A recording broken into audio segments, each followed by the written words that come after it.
She thought she was saving a life that stormy night, but the bleeding stranger she pulled from the wreckage was hiding a secret that would destroy everything she'd built. Nia Carter had sworn she'd never trust again after her ex stole everything from her. Yet here she was, sheltering a man she didn't know, ignoring every red flag screaming at her to call the police. What she didn't realize was that his face was plastered across every news channel in the state, that he was worth millions, and that letting him into her home would make her the target of a media firestorm that would rip her quiet life apart. By the time she discovered who he really was, it was already too late. Her heart had made a choice her head would never forgive. But here's what nobody saw coming. Sometimes the biggest storm brings exactly what you need, even when it looks like destruction. Subscribe and comment below if you've ever taken a risk on someone everyone told you to walk away from, because this story is about to prove that the most dangerous choice can become the most beautiful one. The rain hit Nia's windshield like stones. She could barely see the road ahead. Her wipers worked as fast as they could, but it wasn't enough. "Come on," she whispered, gripping the steering wheel tighter. The storm had come out of nowhere. One minute the sky was grey and moody. The next, it opened up and poured. She'd closed the bookshop 2 hours early because of it. Now she just wanted to get home, lock her door, and wait it out with hot tea and a good book. The coastal road curved sharply. Nia slowed down, squinting through the rain. That's when she saw it. An SUV, black and expensive looking. Nose down in the ditch on the side of the road. Her heart jumped. She pulled over, hazard lights blinking orange in the darkness. The wind rocked her small car. Rain hammered the roof like drums. "Stay in the car, Nia," she told herself. "Call 911. That's the smart thing." But then she saw him. A man, slumped against the guardrail, barely sitting up. His white shirt was torn and dark with something that looked like blood. Nia's breath caught. Her hands shook as she grabbed her phone. No signal. The storm must have knocked out the tower. She looked at the man again. He wasn't moving much. If she left him there, he might not make it till morning. "Lord, help me," she whispered. She pulled her hood up and opened the door. The wind nearly ripped it from her hands. Rain soaked through her jacket in seconds. She ran toward him, her sneakers splashing through deep puddles. "Hey!" she shouted over the storm. "Can you hear me?" He lifted his head slowly. His face was pale. Blood trickled from a cut above his eyebrow. Dark hair stuck to his forehead. "I'm okay," he said, but his voice was weak. "Just need a minute." "You're not okay." Nia crouched beside him, rain pouring down her face. "Can you stand?" "My car's right there." He blinked at her like he was trying to focus. I shouldn't. You're bleeding, and this storm isn't stopping anytime soon." She slipped her arm under his shoulder. "Come on, let me help you." He was heavy, solid, but he managed to get his feet under him with her support. Together they stumbled through the rain to her car. Nia's muscles burned by the time she got him into the passenger seat. She ran around to the driver's side and jumped in. Water dripped everywhere. Her breath came fast. The man leaned his head back against the seat. His eyes closed. Up close, she could see he was probably in his early 30s. Strong jaw, nice features, even with blood on his face. "Thank you," he mumbled. "Don't thank me yet." Nia started the car and pulled back onto the road. "I'm taking you to my house. It's only 10 minutes from here. We'll get you cleaned up, and then I'll figure out what to do next." He didn't argue. Maybe he couldn't. The drive felt like an hour, but she finally turned onto her street. Her small house sat at the end, painted yellow with white trim. The porch light glowed warm through the rain. Home, safe. She helped him out of the car and up the porch steps. Her hands fumbled with the keys. Finally, the door swung open. Inside, everything was dry and quiet. The storm sounded far away suddenly, muffled by walls and windows. Nia flipped on the lights. Her living room was small but cozy. Soft blue couch, bookshelves covering one wall, photos of her family on the mantel. "Sit," she said, guiding him to the couch. He collapsed onto it with a heavy sigh. Nia rushed to the bathroom and grabbed her first aid kit. Her heart was still racing. What was she thinking, bringing a stranger into her house? She didn't know this man. He could be dangerous. But when she came back and saw him sitting there, shoulders slumped, looking lost and hurt, her fear quieted a little. She knelt beside him and opened the kit. "This might sting." "It's fine," he said softly. She cleaned the cut on his forehead with gentle dabs of antiseptic. He winced, but didn't pull away. His eyes were a deep blue-gray, she noticed. Tired eyes, sad eyes. "What happened out there?" she asked. "Lost control of the car." He watched her work. Hydroplaned, I think. Everything happened so fast. You're lucky you didn't hit a tree. Nia applied a small bandage to his forehead. Or worse. Yeah. He looked down at his hands. They were scraped and dirty. I'm lucky you came along. What's your name? He hesitated, just for a second. Then he said, Ethan. Ethan, she repeated. I'm Nia. He said it like he was testing how it sounded. That's pretty. She felt her cheeks warm. She stood up and closed the first aid kit. You should probably go to the hospital, get checked out properly. No. His voice was sharp suddenly. He caught himself and softened his tone. I'm fine. Really. Just some cuts and bruises. I don't need a hospital. Nia frowned. Ethan, you were in a car accident. Please. He looked up at her, and something in his expression made her pause. Fear. Real fear. Don't call anyone. Not yet.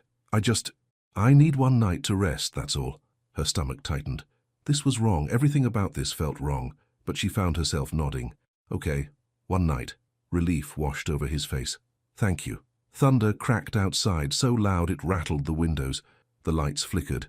Nia wrapped her arms around herself. I'm going to make some tea. You just sit there. Rest. In the kitchen, she filled the kettle with shaking hands.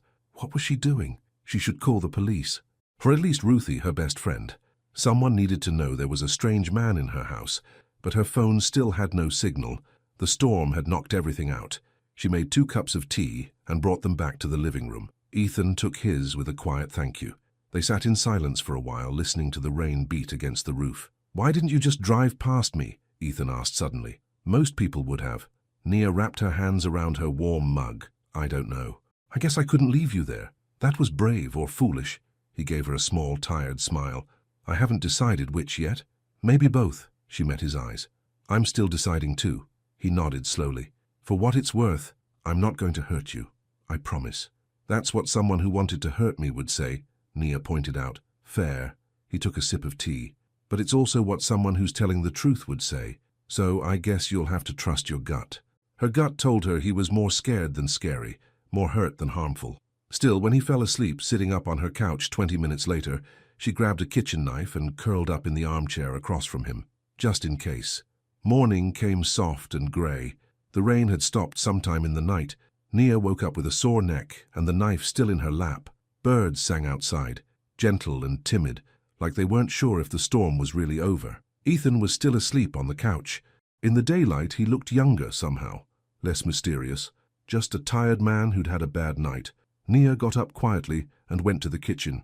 Her body ached from sleeping in the chair. She started the coffee maker and stared out the window at her backyard.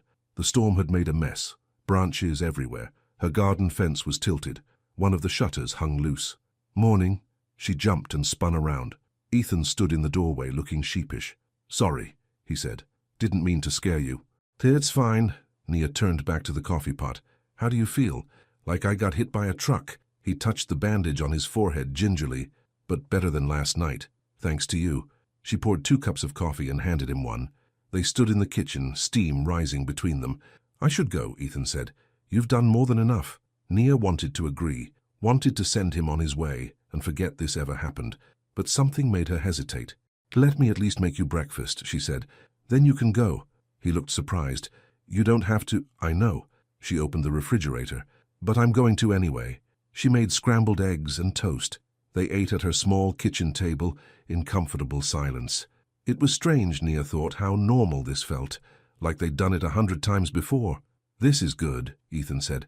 Really good. It's just eggs. But she smiled a little. After breakfast, Nia turned on the TV to check the weather.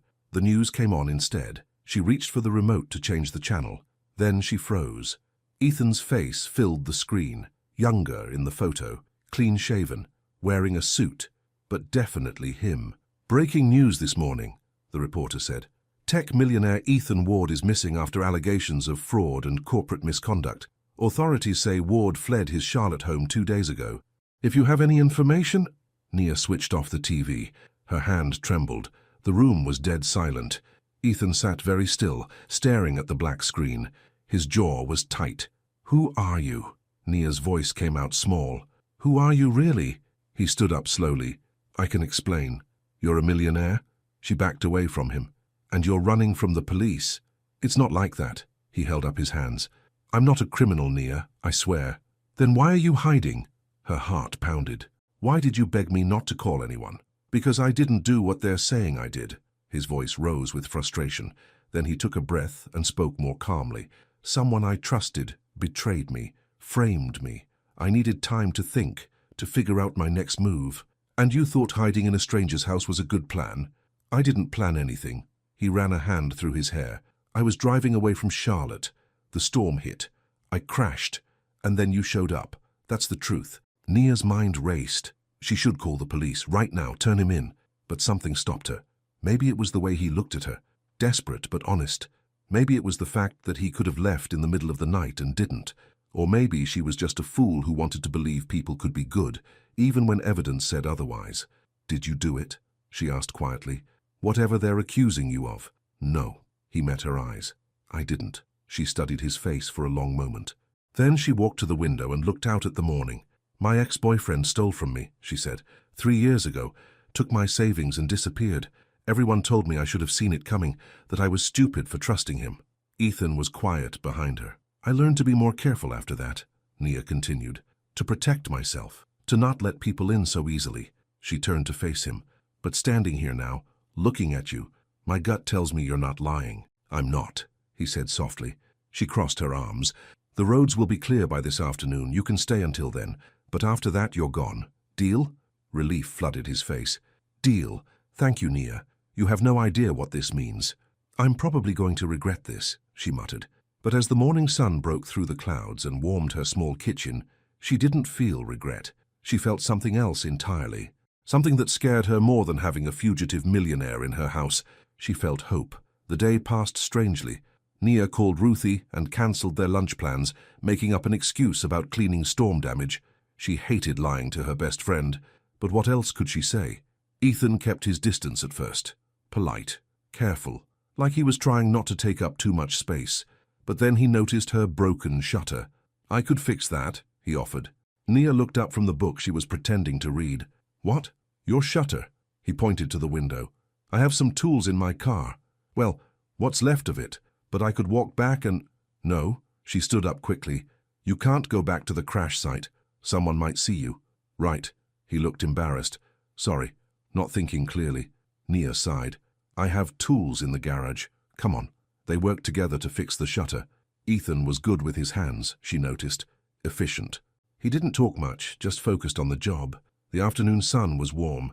It felt good after the cold rain. You do this a lot? Nia asked, handing him a screwdriver. Fix shutters? He smiled a little. No, but my dad taught me basic repairs when I was a kid. Before he passed.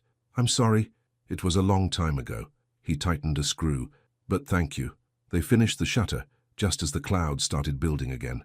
Thunder rumbled in the distance. Not again, Nia groaned. Looks like it. Ethan glanced at the darkening sky. The weather report said this storm system could last a few days. Perfect. She headed back inside. Just perfect. But as they stood in her living room, watching the rain start up again, something shifted between them. I guess you're stuck with me a little longer, Ethan said carefully.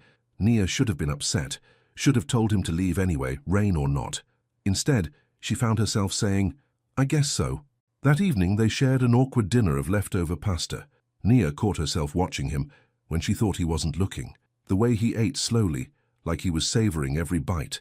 The way he thanked her for the smallest things. After dinner, he picked up one of her books from the coffee table, a worn copy of Pride and Prejudice.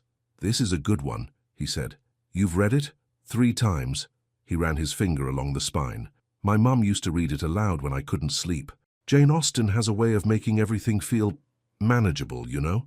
Nia did know it was exactly why she loved that book too. They talked about books for a while, then about nothing and everything. Music, food, places they'd traveled. It was easy. Too easy. When thunder shook the house around midnight, Nia realized she'd been talking to him for hours. She couldn't remember the last time she'd done that with anyone. You should get some sleep, she said, standing up. You can take the spare room upstairs. Are you sure? Ethan stood too. I don't want to... I'm sure. She gave him a small smile. Besides, I don't feel like sleeping in a chair with a knife again. He laughed. A real laugh. It transformed his whole face. Good night, Nia, he said. Good night, Ethan. As she lay in her own bed that night, listening to the rain, Nia thought about trust and fear and the thin line between them. She'd brought a stranger into her home, a man accused of crimes, a millionaire on the run, and yet she felt safer with him there than she had in a long time. Maybe Ruthie was right. Maybe she was finally smiling again, or maybe she was about to make the biggest mistake of her life. Only time would tell. Morning came with pale sunshine. The rain had finally stopped for real this time. Nia woke up and lay there for a moment, listening. She heard movement downstairs, the coffee maker gurgling, soft footsteps. She got dressed and headed down. Ethan was in the kitchen, cooking. "Morning," he said without turning around. "I hope you don't mind, I made breakfast." "You didn't have to do that." "I wanted to." He plated scrambled eggs and bacon. "You've done so much for me." "It's the least I can do." They ate together. The morning light streamed through the windows, warm and golden. "The roads should be clear now," Nia said quietly. "If you want to leave." Ethan set down his fork. "What if I didn't want to leave?" Her heart skipped. "What? What if I stayed a little longer?" He looked at her directly. "I could help you fix things around the house, pay rent. I wouldn't be in your way, I promise." "Ethan, I know it sounds crazy." He leaned forward. "But I don't have anywhere else to go. Not really. And being here with you, it's the first time in years I've felt like I could breathe." Nia's chest tightened. Every smart, careful part of her screamed to say no, to send him away before things got complicated. But the truth was, she didn't want him to leave either. "Just for a few days," she heard herself say, "until you figure out what to do next." "Just a few days," he agreed, but they both knew it might be more than that. Later that morning, Mr. Harlan stopped by. He was her landlord and an old family friend, 70 years old with kind eyes and a slow way of speaking.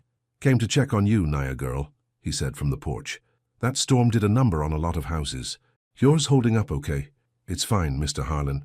Nia stepped out and pulled the door mostly closed behind her. "Just a broken shutter, but I fixed it." "You fixed it yourself?" He looked impressed. "Good for you." Through the gap in the door, she could see Ethan hiding in the kitchen, out of sight. "Yeah, well, you taught me a lot," she said, trying to sound normal. "Thanks for checking on me." "Course." He started to leave, then paused. "You got enough food? Power's still out in some places." "I'm good, really."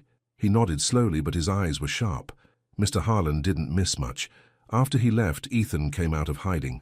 "Sorry," he said. "I didn't mean to make things difficult." "It's fine." But Nia's hands were shaking. This was real now. She was actively hiding him. What had she gotten herself into? That afternoon, while Ethan worked on repairing her porch railing, Marla Jenkins from next door appeared in her yard. She waved. "Hi, Nia. I saw someone at your house. Everything okay?" "Everything's fine," Nia called back. "Just a handyman fixing storm damage." Marla craned her neck, trying to see better. "Handyman, huh? I didn't know you knew any handymen." "Friend of a friend," Nia lied smoothly. Nothing exciting. But Marla kept watching, kept wondering. That evening, Ruthie showed up unannounced with takeout food. "Girl, I haven't heard from you in 2 days," Ruthie said, pushing past Nia into the house. "I was starting to worry." She stopped, stared at the men's work boots by the door. "Nia?" She turned slowly. "Whose shoes are those?" Nia's mind went blank. Ethan appeared from the kitchen, drying his hands on a towel. "Hi, I'm Ethan." Ruthie's eyes went wide. She looked from Ethan to Nia and back again. "Hi," she said slowly. "I'm Ruthie, Nia's best friend, the one she tells everything to, usually." "Ruthie," Nia started. "It's fine." Ruthie held up a hand. "I brought enough food for 2 anyway. Looks like I need to make it 3. Dinner was awkward at first. Ruthie asked careful questions. Ethan gave careful answers. Nia wanted to crawl under the table, but then Ruthie made a joke about the storm. Ethan laughed. The tension broke. By the end of the meal, they were all talking like old friends. After Ruthie left, promising to keep Ethan's presence quiet, Nia helped him clean up the kitchen. "Your friend is nice," he said. "She's the best." Nia dried a plate. "And she's protective. So if you hurt me, she'll probably kill you." "Noted," he smiled. "But I meant what I said earlier, Nia. I'll never hurt you." She believed him. That was the scary part. As night fell, they sat together on her newly repaired porch. The air smelled clean after the rain. Stars came out bright and clear. "Thank you," Ethan said quietly, "for trusting me. I know how hard that must be." "You're welcome." Nia pulled her knees to her chest. "And yeah, it is hard. But something tells me you're worth it." He looked at her then, really looked at her, and in his eyes she saw something that made her heart race, not fear, not suspicion, but possibility. The storm had brought him to her door, and maybe, just maybe, it had brought something else too, something she hadn't let herself hope for in a long time, a chance to trust again, a chance to feel again, a chance to let someone in, even when everything said she shouldn't. The wind picked up, carrying the scent of the ocean. Tomorrow would bring new challenges, new fears, new questions. But tonight, sitting beside this stranger who felt less like a stranger every hour, Nia let herself breathe, let herself hope, let herself believe that storms don't just destroy. Sometimes they bring exactly what you need, even if you don't know it yet. The next few days settled into a rhythm that surprised Nia. Ethan was up early every morning, making coffee before she woke. He fixed things around the house without being asked. The leaky faucet, the squeaky door, the loose step on the back porch. "You don't have to do all this," she told him on the fourth morning. "I want to." He tightened a screw on her kitchen cabinet. "Besides, it feels good to use my hands to do real work." "What did you do before?" Nia asked. "I mean, for work?" His face clouded. "I built software, created apps, made a lot of money helping other people make money." He set down the screwdriver. "But I never actually built anything real, nothing I could touch." "Building things people need is real," Nia said, "even if you can't touch them." "Maybe." He didn't sound convinced. "But this feels different. Better." That afternoon, Mr. Harlan stopped by again. This time he needed help moving some lumber. Ethan volunteered before Nia could stop him. "I'll keep my head down," he promised. "Just let me help." They spent 3 hours working with Mr. Harlan, repairing fences damaged by the storm. The old man didn't ask many questions, just watched Ethan work with approving nods. "You got a good one there, Nia," Mr. Harlan said as they finished. "Quiet but steady. That's the kind you keep." Nia's cheeks burned. We're not." Sure, Mr. Harlan winked. "Whatever you say, girl." After he left, Ethan turned to her with an embarrassed smile. "Sorry about that." "It's fine." But her heart was beating faster than it should. That evening at dinner, Ethan told her about his childhood, about his father teaching him to fish, about his mother, distant but not cruel, who loved beautiful things and expected perfection. "She wanted me to be successful," he said, pushing food around his plate. "And I was, but I don't think I was ever happy, not really." "Are you happy now?" Nia asked softly. He looked up at her. "The happiest I've been in years, even with everything else falling apart." The words hung between them like something fragile and precious. Later, as Nia washed dishes, Ethan stood beside her drying them. Their hands brushed when she passed him a plate. Neither of them pulled away quickly. "Nia," he said quietly, "I need you to know something." "What?" "Being here with you. It's the first calm place I've found in years." His voice was rough with emotion. "You make me feel like maybe I can start over, like maybe I deserve to." She set down the dish she was holding. "Everyone deserves a second chance, Ethan. Even millionaires accused of fraud. Even them." She smiled a little, "especially if they're innocent." That night, Nia lay in bed, unable to sleep. She could hear Ethan moving around in the spare room. She wondered if he couldn't sleep either. She was falling for him, she knew it. Felt it in every shared glance, every accidental touch, every conversation that lasted too long, and that terrified her.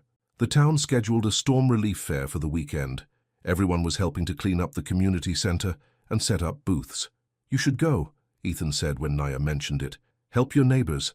"I can't leave you here alone." "I'll be fine." He gestured around the house. "I've got plenty to keep me busy."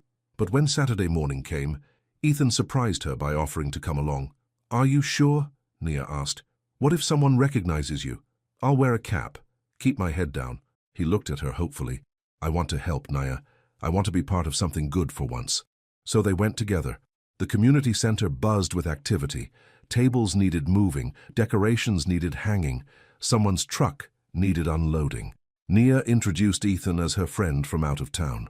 Most people were too busy to ask questions. They just handed him things to carry and pointed where they needed to go. Ruthie showed up with boxes of baked goods. Well, she said, grinning at Nia. "Look at you two working together like a real couple." "Ruthie," Nia warned. "I'm just saying."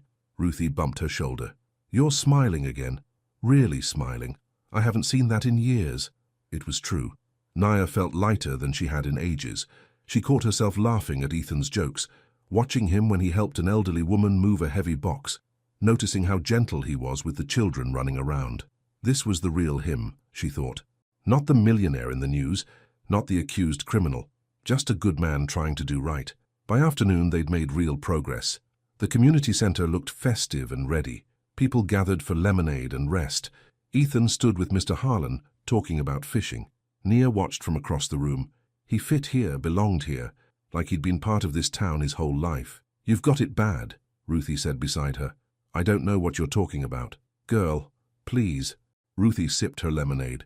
"The way you look at him, the way he looks at you, even blind Mrs. Patterson could see what's happening." "Nothing's happening. Not yet." Ruthie squeezed her arm. "But it will. And when it does, don't be scared. You deserve to be happy, Nia. You deserve someone who sees you." "What if he leaves?" The words came out small. "What if I let myself feel something and then he's gone?" "Then at least you felt something," Ruthie said gently. "That's more than you've done in 3 years." That evening, Ethan walked her home along the shore.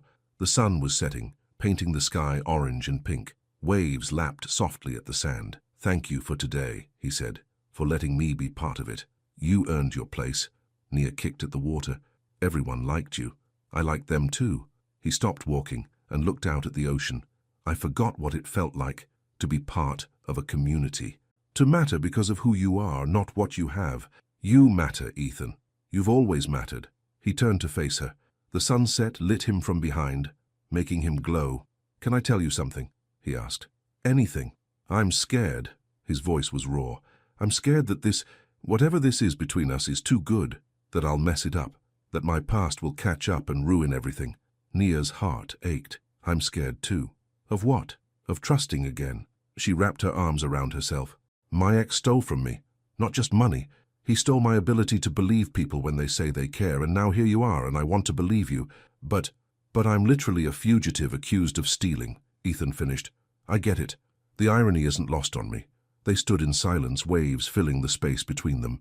"My ex," Nia said finally. "He took my savings. Money I'd been saving for years to open my own bookshop. He said he needed it for a business opportunity. Said we'd be partners, said he loved me. What happened? He disappeared with it, every penny." She laughed, but there was no humor in it. "Turns out the business opportunity was starting a new life in another state with another woman." Ethan's hands clenched into fists. "I'm sorry, that's unforgivable."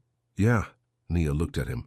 "So you can understand why this is hard for me, why trusting you feels like jumping off a cliff. I would never do that to you." He stepped closer. "I swear on everything I have left, I'll never hurt you like that." Lightning flashed far out at sea, a storm coming in, still miles away. "Promise me something," Nia said. "Anything. If you're going to run, do it now, before I fall any further, before you become someone I can't lose." Ethan reached out slowly and took her hand. His palm was warm against hers. "I'm not running," he said. "Not this time." The thunder rolled across the water, distant but coming closer. They walked home holding hands, neither of them speaking. Some things didn't need words. The next morning brought trouble. Nia was opening the bookshop when she noticed someone across the street, a man with a camera, taking pictures, not of the ocean or the cute storefronts of people, of her. Her stomach dropped. She hurried inside and called Ethan. "There's someone watching the shop," she said, keeping her voice low. "Someone with a camera. Don't panic." But she could hear the fear in his voice. It might be nothing, or it might be something. She hung up and tried to focus on work, but all morning she kept glancing out the window. The man was still there, sometimes on his phone, sometimes just watching. By lunch, he was gone. Ethan arrived at the shop 20 minutes later, wearing sunglasses and a baseball cap pulled low. "We need to talk," he said. They went to the back room, away from windows, away from watching eyes. "My past might be catching up," Ethan said. "I saw someone yesterday, too, at the fair, taking pictures. Who are they? Could be reporters, could be private investigators." He ran a hand through his hair. "Lucas, my former business partner, he's the one who framed me. He's also the kind of man who doesn't let things go. If he thinks I'm here, he'll find a way to smoke me out." "What do we do?" Ethan looked at her for a long moment. "I could leave, right now, before anyone connects you to me." "No," the word came out fierce. "You promised you wouldn't run. Nia, you promised." She grabbed his hand. "If you trust me, don't run this time. We'll figure this out together." He searched her face. Then slowly, he nodded. Together. That evening they stayed in, curtains drawn, doors locked. They cooked dinner side by side. Ethan made her laugh with a terrible joke about pasta. Nia caught him staring at her when he thought she wasn't looking. After dinner, they sat on the couch, close but not touching. "Can I ask you something?" Nia said. "Always. Do you ever miss it? The money? The life you had?"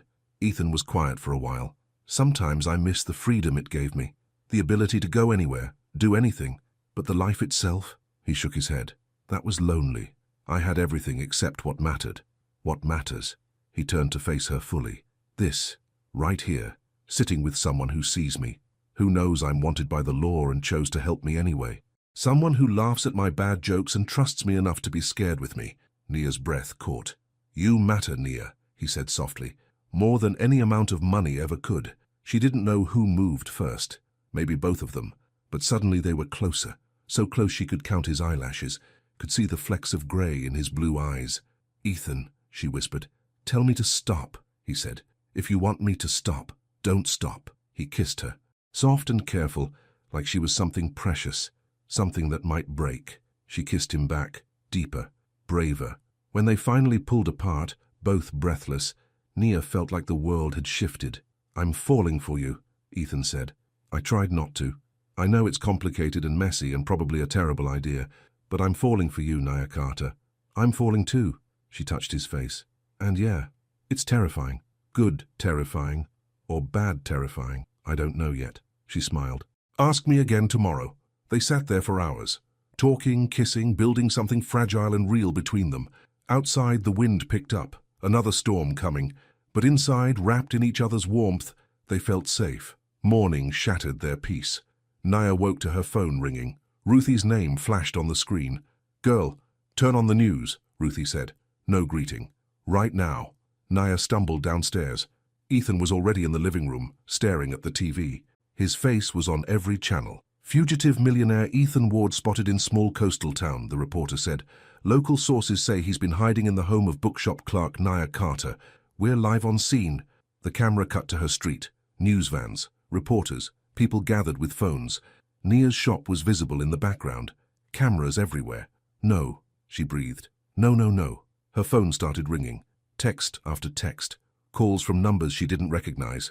Ethan stood frozen, his face pale. "I have to go," he said. "Right now, before they... It's too late." Nia pointed at the TV. They were showing her house now, reporters on her lawn. "They're already here." Someone pounded on the door. They looked at each other. Everything they'd built in the past week crumbled around them. "I'm so sorry," Ethan said. "Nia, I'm so..." "Don't." She held up a hand, tears streaming down her face. "Just don't." More pounding. Voices shouting questions. "Ms. Carter, did you know you were harboring a fugitive? Are you in a relationship with Ethan Ward? Did he pay you to hide him?" Nia grabbed her keys with shaking hands. She unlocked the back door. "Go," she told Ethan. "Use the beach path. Get as far away as you can. I can't leave you to deal with this. You already did." The words came out harsh, unfair, but she was hurt and scared and overwhelmed. "Go, Ethan. Please, just go." He looked like she'd slapped him, but he nodded. "I'll fix this," he promised. "I swear I'll fix this." Then he was gone, slipping out the back door into the morning light. Nia stood alone in her kitchen, listening to the chaos outside. Her phone kept ringing. Her doorbell kept chiming. She walked to the front door on numb legs and opened it. Cameras flashed, microphones thrust toward her face. "Ms. Carter, did you know... Are you aware that... Can you confirm that..." She said nothing, just stood there as they recorded her tears, her pain, her humiliation. By noon, her face was all over social media. The comments were brutal. "Gold digger. Liar." She knew exactly who he was. Probably helped him steal the money. Ruthie came over, pushing through the reporters. She wrapped Nia in a fierce hug. "Don't read the comments," she said. "Don't listen to any of them." But it was too late. Nia had already seen enough. That evening, she sat in her dark house, blinds drawn, phone turned off. She'd trusted him, opened her home and her heart, and now everyone thought she was either a fool or a criminal, maybe both. Outside, she could still hear voices. The reporters had set up camp, waiting for more of the story, waiting for her to break completely. She stood and walked to the beach path Ethan had taken that morning, followed it to the shore. The sun was setting. The ocean was calm and beautiful, completely indifferent to her pain. "Never again," she whispered to the waves. "Never again." She'd let herself hope, let herself trust, let herself fall, and it had destroyed everything.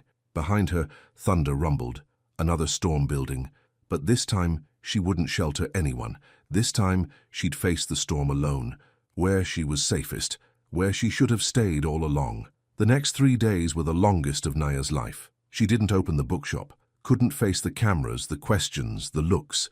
Instead, she stayed home with the blinds drawn, ignoring the world. Ruthie brought her food. Mr. Harlan checked on her twice a day, but mostly she was alone. Online, the story grew bigger. People she'd never met had opinions about her life, about her choices, about who she was. Local woman hides fugitive millionaire. Bookshop clerk in romance with accused fraudster. Did she know small-town scandal unfolds? The comments were worse than the headlines. Some people defended her, said she was innocent, that she couldn't have known. But more people didn't believe it. They called her names, said terrible things, created stories about her that weren't true but spread anyway. By the 3rd day, Naya deleted all her social media, but she couldn't delete the hurt. She sat on her couch, wrapped in a blanket, staring at nothing. Her phone buzzed. She almost ignored it. But something made her look. A video link from Ruthie, with 3 words, "Watch this now." Nia clicked it. Ethan's face filled her screen. He stood in front of a building she recognized, his company's headquarters in Charlotte. Reporters surrounded him, microphones everywhere. He looked different, thinner, tired, but his voice was steady. "I'm here to set the record straight," he said. "About everything." Nia sat up, her heart pounding. "First, about the fraud allegations. I've provided full documentation to authorities proving that Lucas Dane, my former business partner, orchestrated everything. The evidence is clear. I was framed, and I believe the investigation will confirm that." Cameras flashed. Reporters shouted questions. Ethan held up a hand. "But I'm not here to talk about that. I'm here to talk about Naya Carter." Nia's breath stopped. "Miss Carter is an innocent woman who showed compassion to a stranger during a storm. She didn't know who I was. She didn't know about any allegations. She just saw someone hurt and helped them. That's who she is. Someone who helps people, even when it's hard." His voice grew stronger, more forceful. "The things being said about her online are lies, all of them. She's not a criminal. She's not a gold digger. She's one of the kindest, bravest people I've ever met, and she deserves better than this." A reporter called out, "Are you in a relationship with Ms. Carter?" Ethan's expression softened. "I care about her deeply, more than I can express. But whatever feelings exist between us are private. What's not private is this. She saved my life. She gave me shelter when I had nowhere to go. And now the world is attacking her for being a good person. That's not right." "What will you do now?" another reporter asked. "I'm cooperating fully with authorities. I'm also cutting all ties with my former company and Lucas Dane. I'm selling my shares, my properties, everything. I'm starting over, and I'm going to spend every day trying to be worthy of the kindness Nia showed me." The video ended. Nia sat there, tears streaming down her face. Her phone buzzed again. Another link from Ruthie. The video was going viral. Millions of views. The comments were changing. "He really loves her. This is so romantic. I was wrong about her. She was just being kind. Someone protect these two at all costs." Nia didn't know whether to laugh or cry, so she did both. Her phone rang. An unknown number. She almost didn't answer, but something made her pick up. "Miss Carter," a woman's voice. Elegant, tired. "My name is Clara Ward. I'm Ethan's mother." Nia's grip tightened on the phone. "I don't think we have anything to talk about. Please, just 5 minutes." Something in her voice made Nia listen. "I saw my son's press conference," Clara said. "I saw what he said about you, and I wanted to call and apologize." "For what?" "For raising him in a world where money mattered more than people, where success meant wealth instead of character." Clara's voice cracked. "I pushed him toward that life. I made him think that's what mattered, and it almost destroyed him." Nia said nothing. "But then he met you," Clara continued, "and for the first time in years when he called me, he sounded happy, really happy. He told me about fixing your shutters, about working with your neighbors, about reading on your porch at night, such simple things. But they meant everything to him. Why are you telling me this?" "Because he loves you. I know my son, Miss Carter. He's loved exactly one thing in his life, his work. Until now. Until you." Clara paused. "If you gave him peace, even for a few days, then you gave him more than I ever could, and I wanted to thank you for that." After they hung up, Nia sat in the quiet of her house. The storm outside had passed. The reporters had finally left her lawn. The world was moving on to the next scandal, but she was still here, still hurt, still broken, still in love with a man who'd turned her life upside down. That evening, thunder rolled across the ocean. Nia stood at her window watching dark clouds gather. Another storm. Of course, she should have been used to it by now. The weather here changed fast. Storms came and went without warning. Kind of like people, she thought. Kind of like Ethan. She made tea and curled up on the couch with a book, but she couldn't focus on the words. Her mind kept wandering to him. Where was he now? Was he safe? Did he mean what he said in that video? Rain began to fall, soft at first, then harder. She closed her book and just listened. The rhythm was familiar now, almost comforting. Then someone knocked on her door. Nia froze. It was past 9. Nobody came by this late. Another knock, harder this time. She stood slowly and walked to the door, looked through the peephole. Her heart stopped. Ethan stood on her porch, soaking wet. No umbrella, no jacket, just him in the rain holding something in his hands. She should have walked away, should have left him standing there, but her hand was already on the doorknob. She opened the door. They stared at each other. Rain pounded the porch roof. Thunder shook the sky. He looked terrible, dark circles under his eyes, clothes hanging loose like he'd lost weight, but his eyes were clear and full of something that made her chest ache. "Hi," he said. "Hi." Her voice came out smaller than she wanted. "Can I come in?" She should say no, should slam the door and go back to her safe, quiet life. Instead, she stepped aside. Ethan walked in, dripping water everywhere. He held out what he'd been carrying, an envelope, thick and official-looking. "What's that?" Nia asked. "Proof." He set it on her table. "Documentation showing Lucas forged my signature on everything. Bank statements showing he transferred the money himself. Emails where he planned the whole thing. The investigators have copies. They're dropping all charges against me. That's good." "Yeah." He didn't sound happy about it. "But that's not why I'm here." "Then why are you here?" He took a breath. "To tell you what I did. After I left. After I saw what my being here cost you." Nia wrapped her arms around herself. "You don't owe me an explanation." "Yes, I do." He stepped closer. "I sold everything, Nia. The company shares, my apartment in Charlotte, my cars, every asset I had. It's all gone." "Why would you do that?" "Because none of it mattered. Because the life I had was built on the wrong foundation. Because I'd rather have nothing and be with you than have everything and be alone." Her eyes burned with tears. "Ethan, I cut all ties with Lucas, with my old business partners, with anyone who cared about me because of my money. I'm starting over. Completely over." He ran a hand through his wet hair. "I know it doesn't fix what happened. I know you were hurt because of me. But I needed you to know. I'm not that man anymore, the millionaire, the businessman, all of that, it's gone. I'm just Ethan now, just a guy who's hopelessly in love with you." Tears spilled down Nia's cheeks. "You love me? So much it scares me." His voice broke. "I love the way you read with your feet tucked under you. I love how you hum when you cook. I love your laugh and your kindness, and the way you see the good in people, even when they don't deserve it. I love you, Nia. And if you tell me to leave right now, I'll go. But I had to tell you first." She stood there, heart racing, mind spinning. This man had disrupted her life, brought chaos to her doorstep, made her face all her fears about trust and love and vulnerability. But he'd also made her laugh again, made her hope again, made her feel alive for the first time in years. "I told myself I'd never trust again," she whispered. "After my ex, I promised I'd stay safe, stay alone." "I understand. Let me finish." She took a shaky breath. "I told myself that, and then you showed up in that storm, bleeding and lost, and every instinct told me to turn away. But I didn't. Do you know why?" He shook his head. "Because something in your eyes told me you were worth the risk." She wiped her tears. "And I was right. You are worth it, Ethan. Even with all the mess and scandal and pain, you're worth it." Hope lit up his face. "Does that mean?" "It means I love you too." A laugh bubbled out of her.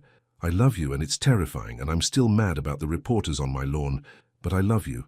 He crossed the space between them in 2 steps, took her face in his hands, kissed her like she was air and he'd been drowning. She kissed him back, pouring 3 days of pain and longing into it. When they finally broke apart, both were crying. "Stay," she whispered, "but this time stay for the right reason." "What reason is that?" "Because you want to. Because you choose to. Not because you're running from something, but because you're running towards something." Toward us. Toward us, he repeated. I like that. They held each other as the storm raged outside. The same thunder that had brought them together now witnessed their reunion. What happens now? Nia asked. I don't know. Ethan smiled against her hair. I've never done this before. The starting over thing, the choosing love thing. You'll have to teach me. I've never done it either. We'll figure it out together. Together, he said. That's my new favorite word. They stood there for a long time, just holding each other. The storm eventually quieted. Rain softened to a gentle patter. Outside, the world kept spinning. But inside Nia's small house, something new was being built. Something stronger than scandal. Something real. Morning came soft and clear. Nia woke with Ethan's arm around her waist. They'd fallen asleep on the couch, too tired to make it upstairs. She watched him sleep. His face was peaceful, younger. The worry lines smoothed away. Her phone buzzed. She carefully reached for it. Ruthie. Girl, I saw the video. He came back? Ruthie. Call me immediately. Ruthie. Or I'm coming over in 10 minutes. Nia smiled and texted back, Give me an hour. Then you can come over. She made coffee quietly, started breakfast. Ethan woke to the smell of bacon. Morning, he said, voice rough with sleep. Morning. She handed him coffee. I was thinking. About? The bookshop. She sat beside him. I've been working there for 5 years. But it's not mine. It's Mr. Henderson's. He's been talking about retiring, selling the place. You should buy it. I don't have the money, remember? My ex stole it all. Ethan was quiet for a moment. What if we bought it together? She looked at him. What? I sold everything. But I still have some money left. Not millions, just enough to start something new. He took her hand. What if we bought the bookshop and turned it into something bigger?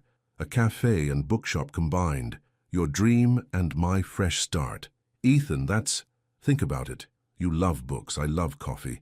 You know this community, I know business. We could make something beautiful together. Nia's mind raced. A bookshop and cafe. Hers, theirs. Harbor Light Books and Cafe, she said softly. What? That's what we'd call it. Harbor Light. Because this town has been my harbor, my safe place, and you're my light, even in the storm. Ethan's eyes went bright with tears. Harbor Light Books and Cafe. Perfect.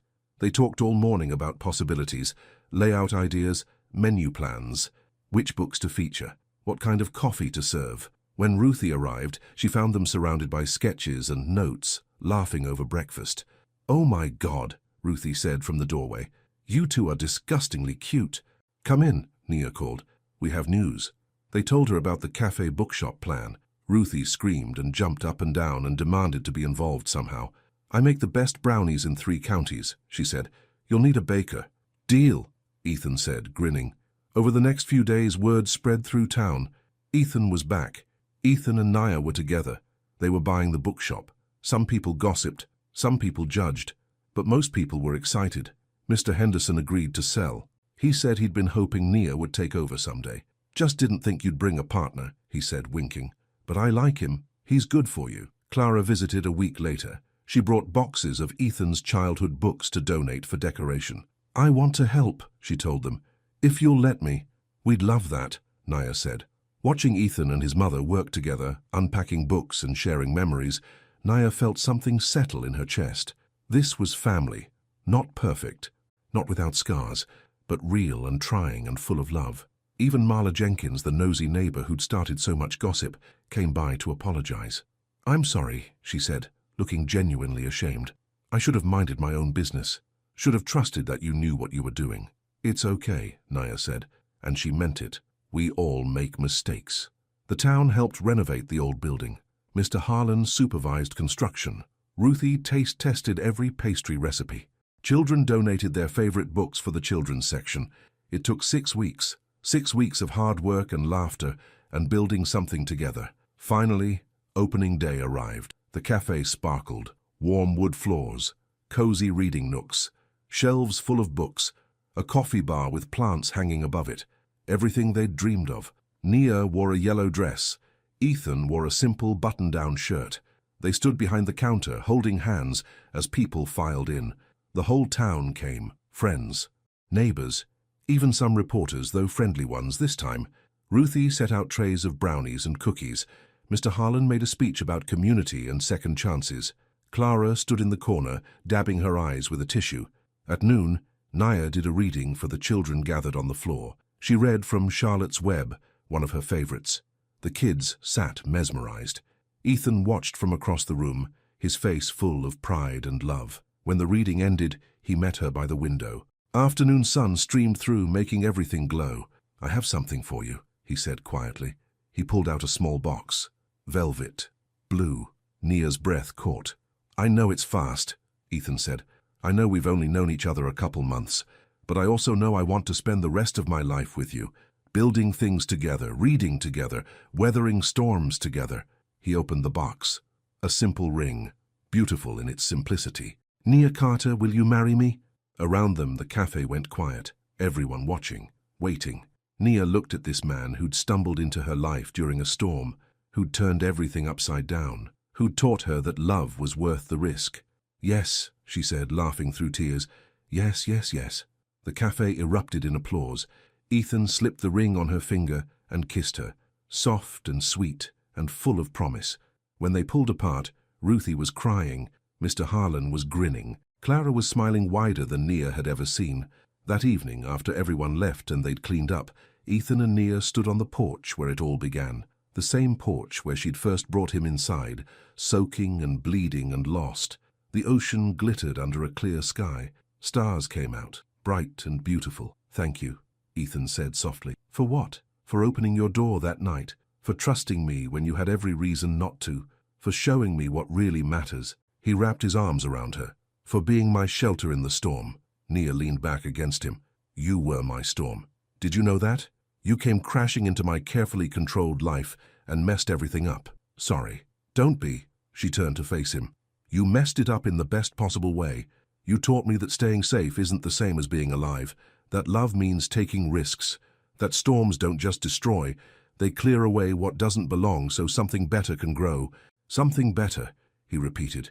"Like us. Like us." They kissed under the stars, the ocean singing its ancient song behind them. The storm that brought them together was long gone, but its gift remained. Love, hope, a second chance at happiness, and a small cafe bookshop called Harbor Light, where two broken people had built something beautiful together, where every day they proved that the best things in life aren't found in wealth or status. They're found in choosing each other, even when it's hard, in staying even when running seems easier, in trusting even after you've been hurt, in loving even when you're scared.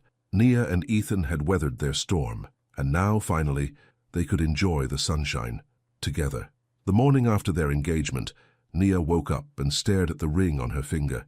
Sunlight caught the diamond, making it sparkle. It was real. All of it was real. Ethan stirred beside her. He reached for her hand and brought it to his lips, kissing her fingers. "Good morning, fiancé," he said, voice thick with sleep. "Good morning, fiancé." She smiled. The words felt strange and wonderful in her mouth. They lay there for a while, just being together. Outside, birds sang, the ocean whispered. The world was waking up. "I was thinking," Ethan said, "about the wedding. Already. Not planning it, just thinking about it." He propped himself up on one elbow. "What do you want, big wedding, small wedding, beach wedding, church wedding?" Nia thought about it. Small, intimate, just the people who matter most. The people who stood by us through everything. "Exactly." She touched his face. "Maybe on the beach, where we had our first real conversation?" "I love that." He kissed her palm. "When?" "I don't know. There's no rush, is there?" "No rush." But his eyes said something different. They said he wanted to marry her tomorrow if he could. The cafe kept them busy over the next few weeks. Word spread fast about Harbor Light Books and Cafe. People came from neighboring towns just to see it. Nia loved the rhythm of it. Morning coffee regulars, afternoon book browsers, evening reading groups. Every day brought new faces and familiar ones. Ethan thrived too. He knew everyone's coffee order within a week, made conversation easily, helped children find the perfect book. "You're good at this," Nia told him one afternoon. "At what?" "Being part of a community, being ordinary." He laughed.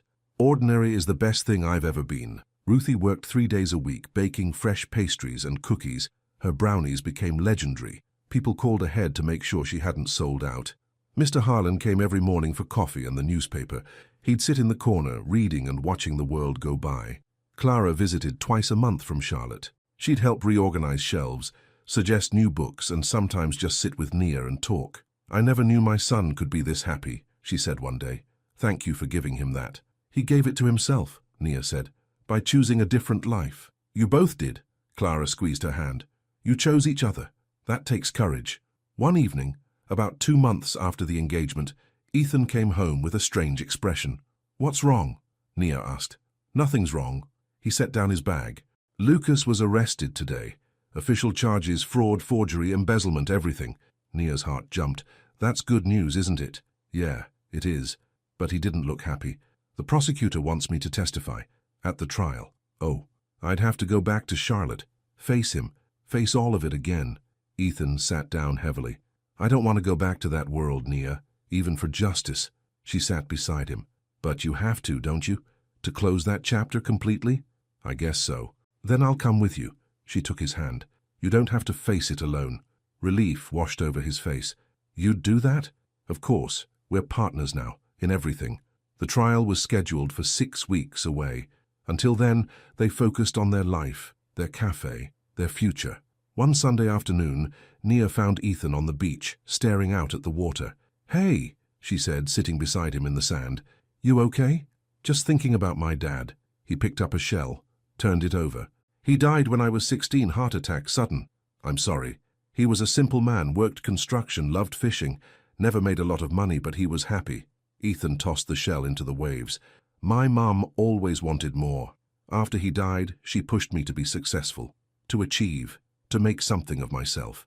And you did. Yeah, but I lost myself doing it. He looked at her. Until I found you. Nia leaned against his shoulder.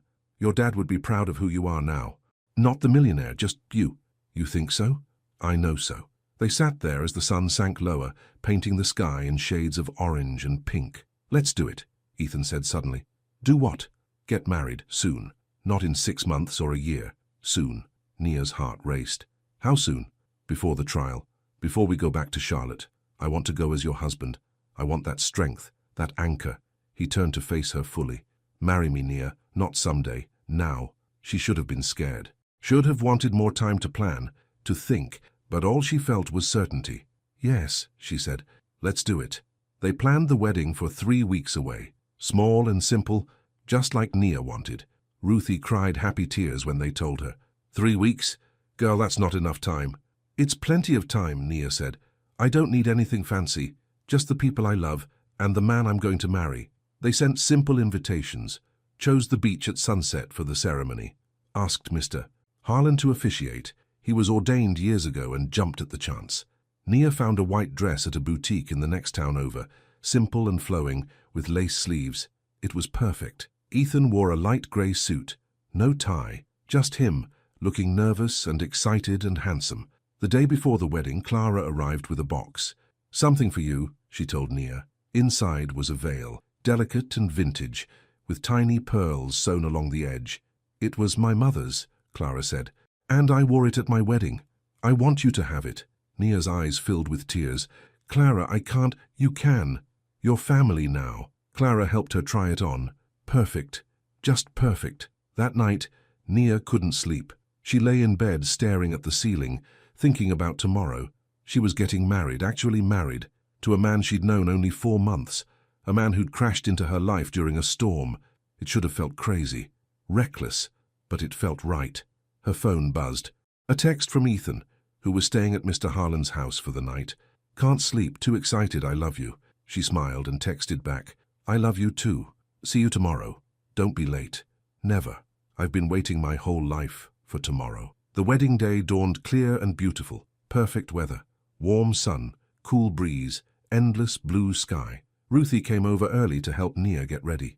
She did Nia's hair in soft curls, applied makeup with a gentle hand. You look beautiful, Ruthie said, stepping back. Absolutely beautiful. Nia stared at herself in the mirror. The white dress, the veil, the nervous, happy smile. This was really happening. They arrived at the beach an hour before sunset. Chairs were set up in 2 small rows. White flowers marked the aisle. An arch of driftwood stood at the front, decorated with fabric and greenery. About 30 people had gathered. Neighbors, friends, regular customers from the cafe, people who'd become family. Mr. Harlan stood at the front wearing his best suit. Clara sat in the front row, dabbing her eyes already. Music started playing. Soft guitar, acoustic, and warm. Ruthie walked down the aisle first, wearing a pale blue dress.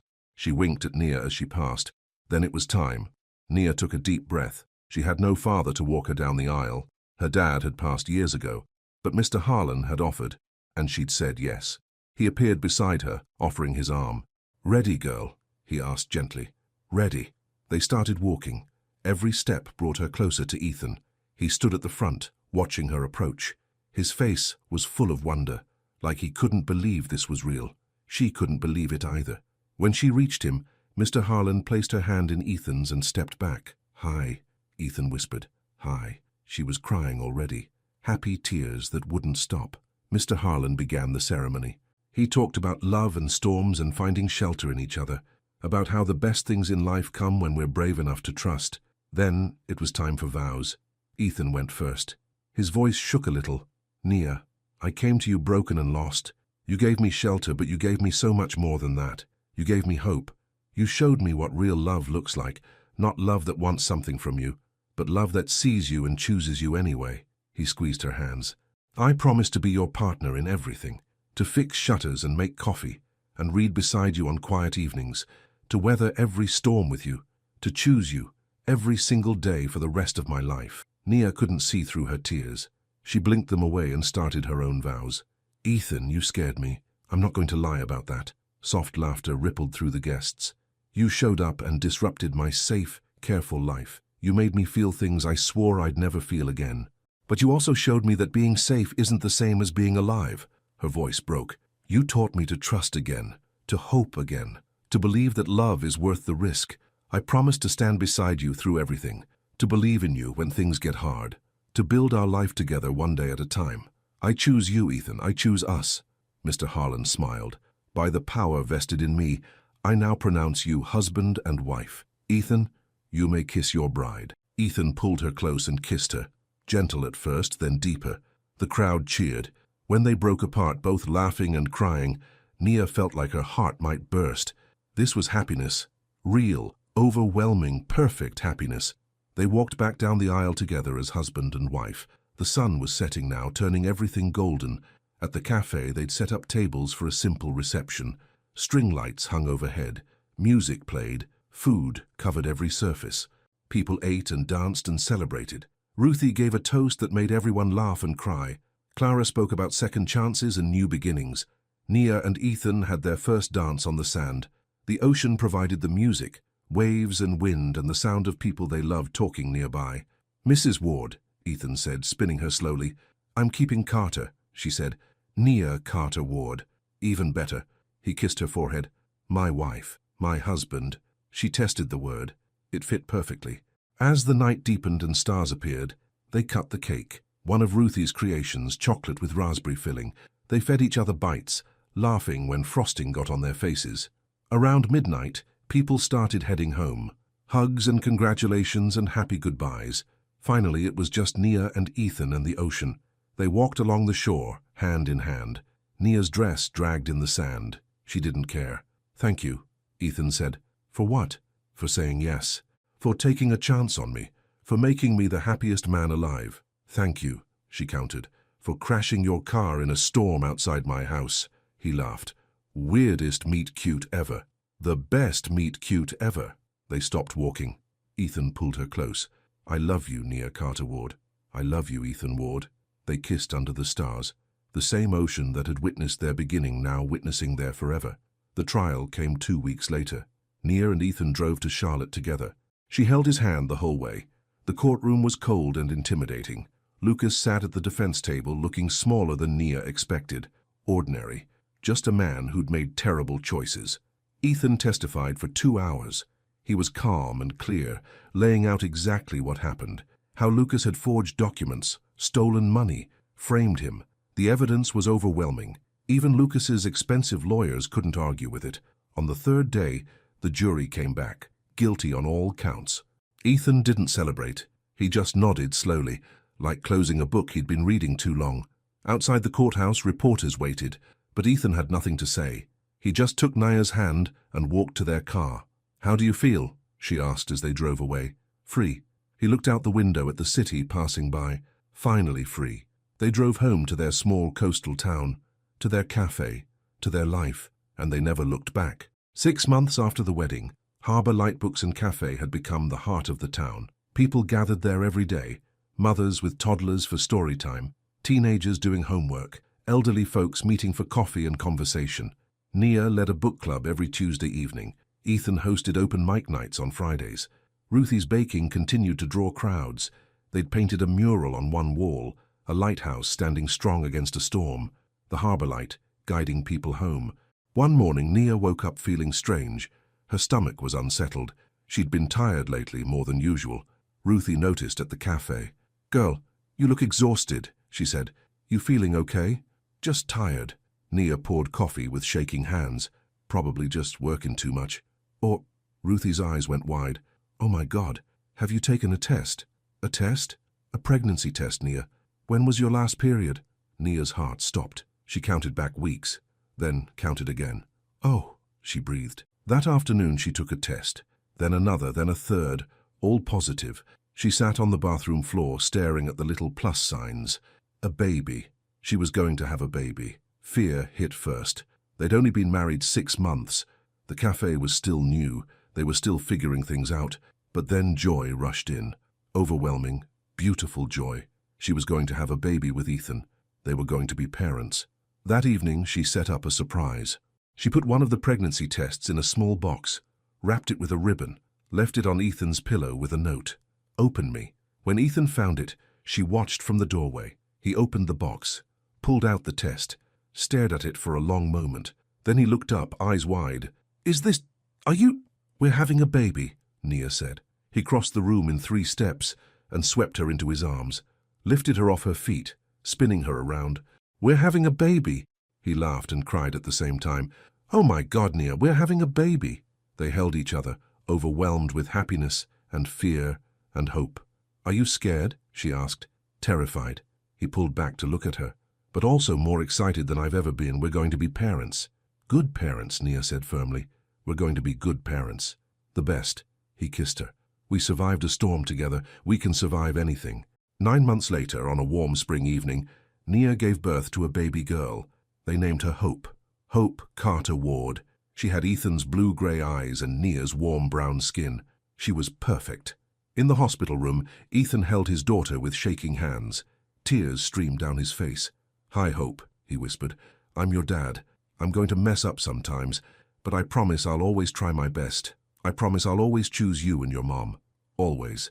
Nia watched them, her heart so full it ached. This was her family, her husband and daughter, her people. Clara visited the next day with flowers and gifts. She held Hope and cried happy tears. "She's beautiful," Clara said.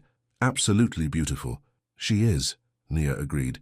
"I'm going to spoil her rotten," Clara warned. "Grandma privileges. We're counting on it." Ruthie came with Mr. Harlan. They brought a handmade quilt and more food than 2 people could ever eat. "Welcome to the world, little Hope," Mr. Harlan said, peering at the baby. "You've got good parents, a whole town ready to love you." The cafe closed for 2 weeks while Nia recovered. But people understood. They left gifts on the doorstep, cards and flowers and casseroles. When they finally reopened, everyone wanted to meet Hope. They set up a bassinet behind the counter so Nia could keep her close while she worked. Hope became the cafe's mascot.